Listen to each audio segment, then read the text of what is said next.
আশঙ্কা ছিল আর সেটাই সত্যি হলো, ম্যাচ সরে গেল। কি ম্যাচ, কোন ম্যাচ, কেন সরলো, সবটাই জানাবে আহেলি।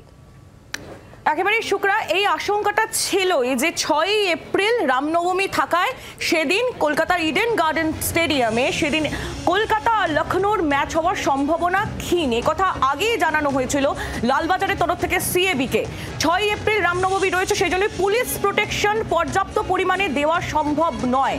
আর সেই আশঙ্কা থেকেই এবার ম্যাচ নিয়ে গ্রিন সিগন্যাল দেয়নি কলকাতা পুলিশ। ম্যাচ একই দিনে হবে কিন্তু স্থান পরিবর্তন হতে পারে, এমন একটা সম্ভাবনার কথা উঠে আসছে। অর্কদীপ্ত মুখোপাধ্যায় আমাদের প্রতিনিধি আরো বিস্তারিত জানাবেন। অর্কদীপ্ত, তাহলে কি অন্য কোনো জায়গায় ম্যাচ হবে কলকাতা আর গুজরাটের? কলকাতা এবং লখনৌ 6 তারিখ যে ম্যাচটা রয়েছে ইডেন গার্ডেন্সে, সেই ম্যাচটা সম্ভবত সরে যাচ্ছে গুয়াহাটিতে। কলকাতা ইডেন গার্ডেন্সে হওয়ার কথা ছিল, কিন্তু যেমনটা তুমি বলছিলে রামনবমী থাকায় কলকাতা পুলিশের তরফ থেকে ইতিমধ্যে সিএবিকে জানিয়ে দেওয়া হয়েছে যে যথেষ্ট পরিমাণে পুলিশ প্রোটেকশন দেওয়া সম্ভব নয়, এবং সেই জন্যই গ্রিন সিগন্যালও দেওয়া হয়নি লালবাজারের তরফ থেকে। এবং সেটা কিন্তু সিএবি প্রেসিডেন্ট আশিস গাঙ্গুলি জানিয়েও দিয়েছেন, এবং পুরো বিষয়টাই বিসিসিআই কেও কনভে করে দিয়েছে সিএবি।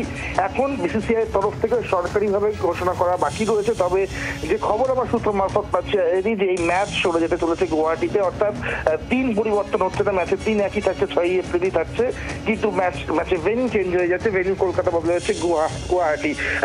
এই ম্যাচটা রিশেডিউল করার জন্য একটা প্রস্তাব কলকাতা পুলিশের তরফ থেকে দেওয়া হয়েছিল, অর্থাৎ দিনটা যদি কোনোভাবে বদল করা যায় তাহলে কিন্তু কোনো অসুবিধা থাকছে না।